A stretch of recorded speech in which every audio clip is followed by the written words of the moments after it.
ओम नमः शिवाय महारुद्राय धवलेश्वराय नमो नमः। दीपं यदि परं ब्रह्म दीपं यदि जनार्दनः दीपहरतु मे पापो पूजा दीप नमस्तुते। हे बाबा धवलेश्वर महाप्रभु संसार सुखी रखंतु।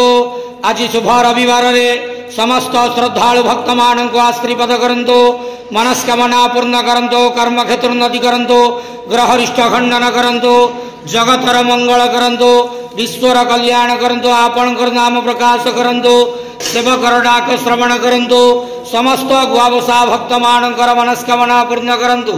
बाबा धवलेश्वराय नमो नमः। संसार सुखी रखंतु अंधेवार हरि बोलो।